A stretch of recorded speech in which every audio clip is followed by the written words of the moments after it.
Hello student, today we will study about evolutionary immunology of animal. This is a subject from zoology department. The two main terms of this subject are evolution and immunobiology. तो सबसे पहले हम जानेंगे evolution होता क्या है। Evolution वो process है जो कि चेंज करता है over the period of time population में, उसकी हेरिडिटी कैरेक्टरिस्टिक चेंजेस लाता है विथ सक्सेसिव जनरेशन। और इम्यूनोबायोलॉजी है branch of biology that study about immune system exploring how organism defend against pathogen and the development and function of immune cell and the molecular basis of immunity. सबसे पहले हम इसमें पढ़ेंगे unit number 1 evolution of innate immunity. इसमें सबसे पहला जो topic है वो है basic of unicellular to metazoan immunity. Metazoan क्या होते हैं? Metazoan, meta means higher, zoan means animal, higher class of animals की हम इसमें इम्यूनिटी के बारे में पढ़ेंगे। सबसे ये बेसिक है तो हम इसमें आगे पढ़ते हैं। The evolution of immunity from unicellular ancestor to multicellular animals involve a shift from individual cell defense mechanism to complex cooperative immune system designed to protect the organ as a whole। मतलब कि जो evolution है वो immunity का एक छोटे से unicellular organism से बड़े मल्टीसेलुलर ऑर्गेनिज्म में जो शिफ्ट हुआ है डिफेंस मैकेनिज्म का, वही हम इसमें पढ़ेंगे। ये जो ट्रांजेक्शन है ये ऐसे ने एकदम से हुआ। इस ट्रांजेक्शन को होने में over 600 million year ago time लगा। इसमें बेसिक सेलुलर फंक्शंस से लेके जैसे कि फैगोसाइटोसिस और एडेंशन से लेके स्पेशलाइज इम्यून रिस्पॉन्सेस में पूरे चेंजेस आए। Unicellular immunity, the unicellular organism like protozoa amoeba which depend on single cell to perform all life processes like defense against predator and pathogens। आगे हम पढ़ेंगे different mechanism of unicellular organism. जो unicellular organism में immunity होती है उसका जो different mechanism है उसमें सबसे पहले मैकेनिज्म आता है फैगोसाइटोसिस। फैगोसाइटोसिस क्या होता है? फैगो मीन्स एंगल्फ करना और साइटोसिस मीन्स सेल। वो मैकेनिज्म सेल का जिसमें सेल जो है फॉरेन पार्टिकल्स या फिर पैथोजन को इंगल्फ करके उसको डिस्ट्रॉय करती है। इसका एग्जांपल है अमीबा। अमीबा फैगोसाइटिस को बोथ डिफेंस में भी यूज़ करता है और फीडिंग में भी यूज़ करता है। सेकेंड मैकेनिज्म है cell surface receptor. Cell surface receptor में क्या होता है? जो सिंगल सेल यूकैरियोट्स होते हैं उनके पास स्पेशल रिसेप्टर होता है जो डिटेक्ट करता है कि फॉरेन पैथोजन है या सेल्फ सेल है। जैसे कि जो रिसेप्टर पर्टिकुलर रिसेप्टर होगा वो सिर्फ सेल्फ सेल के पास ही होगा, फॉरेन पार्टिकल्स के पास नहीं होगा।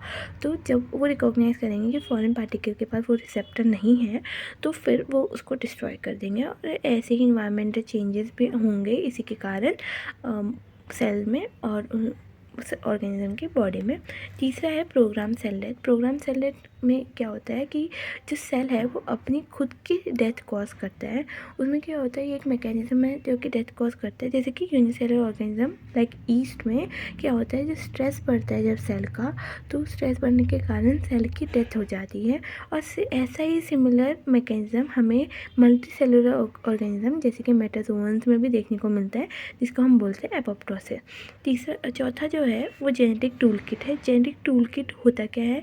ये हमको बताता है कि जो लास्ट यूनिसेलुलर एंसेस्टर है ना एनिमल्स का, वो उसके पास एक स्पेशलाइज की जीन होती है जो कि सेल एडेंसेंस में, पैथोजन रिकॉग्निशन में और सेल सिग्नलिंग में हेल्प करती है, जिसको हम बोलते हैं टोल लाइक रिसेप्टर। जिसका एग्जांपल टोल लाइक रिसेप्टर, वो जो की जीन है ना वो टोल लाइक रिसेप्टर है।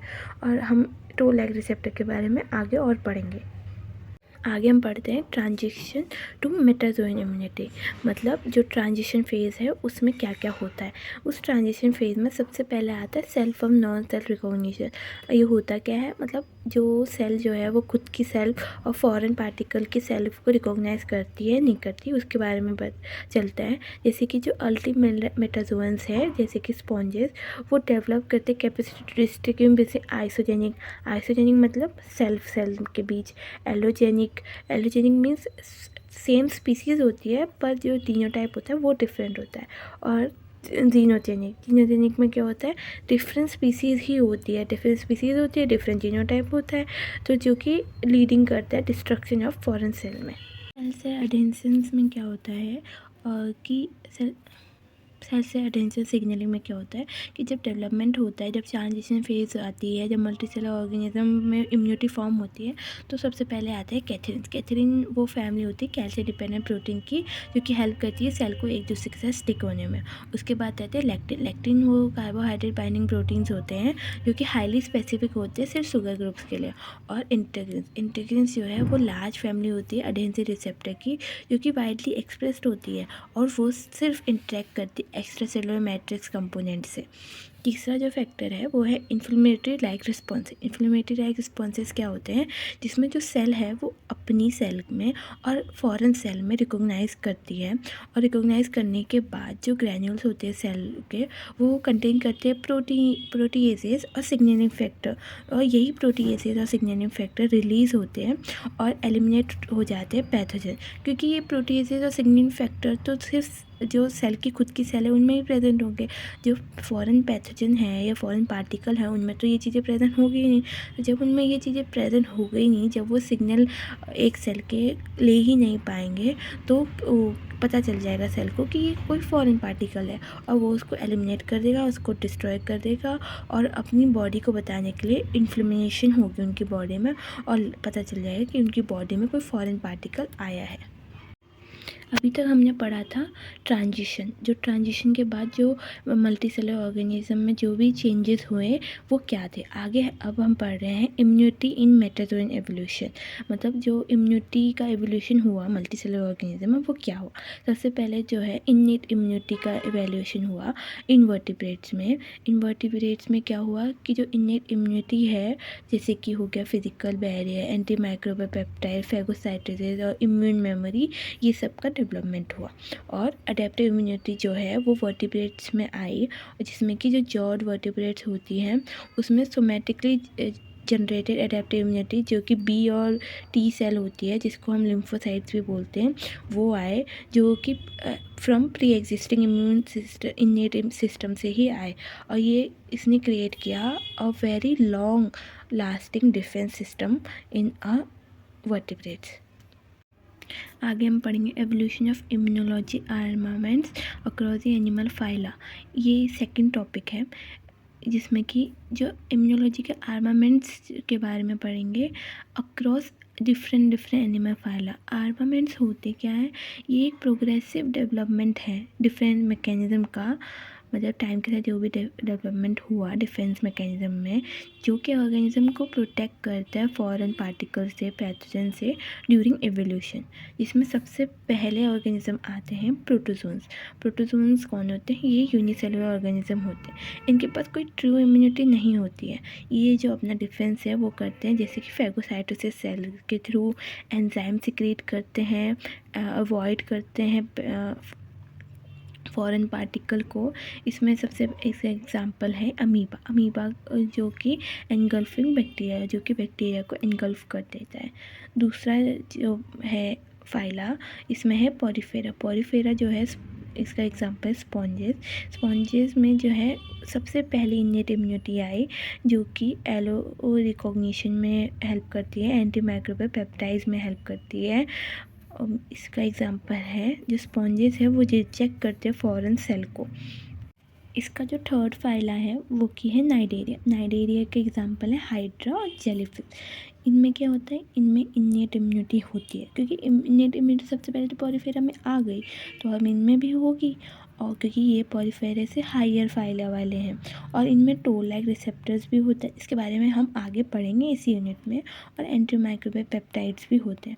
इसका एग्जांपल है हाइड्रा, जो कि डिफेंसिन्स जो कि हार्मोन्स होते हैं वो प्रोड्यूस करती है अपने डिफेंस में। जो फोर्थ फाइल है इस एवोल्यूशन का वो है इनवर्टिब्रेट। इनवर्टिब्रेट्स में आते हैं एनिलिड्स, मोलस्क्स और ऑर्थ्रोपोड्स। इन सब के पास वेल डेवलप इन्नेट इम्यूनिटी होती है, और ये जो अपना डिफेंस करते हैं वो करते हैं फैगोसाइटोसिस से, हेमोसाइट से और एनकैप्सुलेशन से। इसका एग्जांपल है इंसेक्ट, जो कि यूज़ करते हैं फिनुला ऑक्सीडेज कैस्केड। ये एक केमिकल होता है जो कि वो डिफेंस मैकेनिज्म में यूज़ करते हैं। जो फिफ्थ फाइला है वो इकेनोडर्मेटा है। इकेनोडर्मेटा के पास एडवांस इम्यून सिस्टम होता है, इन्नेट इम्यूनिटी का, जिसमें जो कि इनके पास होता है कॉम्प्लीमेंट लाइक प्रोटीन्स होते हैं, कीलियोमोसाइट्स होते हैं, जिसका एग्जांपल स्टारफिश जो है अपने वाउंड्स खुद हील कर लेती है और ये फेगोसाइटोसिस भी करती है। और इस सिक्स्थ फाइला है इस एवोल्यूशन का प्रोटोकॉर्डेटा। प्रोटोकॉर्डेटा के एग्जांपल है यूकैरियोट्स और सिफेलोकॉर्डेट्स। ये एक ट्रांजिशनल फेज़ है from innate immunity to adaptive immunity. इसमें जो पैटर्न रिकॉग्निशन रिसेप्टर होते हैं वो वेरिएबल रीजन पे प्रेजेंट होते हैं और ये रीजन लाइक रिसेप्टर्स भी इनमें प्रेजेंट होते हैं। एग्जांपल है इसका ट्यूनिकेट्स। ट्यूनिकेट्स जो है वो एलो रिकॉग्निशन शो करते हैं। एलो रिकॉग्निशन मतलब ability to distinguish between self from non self cell, मतलब खुद की सेल को फॉरेन सेल से कैसे डिस्टिंग्विश करें, ये ट्यूनिकेट्स करते हैं। जो सेवन्थ फाइला है वो है लोअर वर्टिब्रेट्स का। इसमें क्या होता है, जो इसमें इन्नेट इम्यूनिटी भी होती है और जो अडेप्टिव इम्यूनिटी है वो अर्ली आने लग जाती है, मतलब अडेप्टिव इम्यूनिटी स्टार्ट होने लग जाती है। तो ये ट्रांजिशनल फेज टू प्रोटोकॉर्डेटा है, तो इसमें थोड़ी बहुत अडेप्टिव इम्यूनिटी होती है। इसका एग्जांपल है फिश और एम्फीबियन। इसमें लिम्फोसाइट्स भी होते हैं जो कि बी और टी लिम्फोसाइट्स है, और इसमें एंटीबॉडीज़ भी होती है। एक एंटीबॉडीज जो कि है IgM, जो कि प्रोड्यूस करती है फिश अपने डिफेंस मैकेनिज्म में from foreign particle. Eighth phyla जो है वो हायर वर्टिब्रेट्स का होता है। हायर वर्टिब्रेट जैसे कि रेप्टाइल्स, बर्ड्स, मैमल, इनके फुल्ली डेवलप्ड अडेप्टिव इम्यूनिटी होती है, जैसे कि बी और टी सेल्स होते हैं जिनको हम लिम्फोसाइट्स बोलते हैं। एंटीबॉडीज़ होती है, इम्यूनोलॉजिकल मेमोरी होती है, जैसे कि मेमोरी सेल्स, और जैसे कि ह्यूमंस में जो है IgG, IgA, IgE होती है जो कि हेल्प करती है डिफेंस मैकेनिज्म में।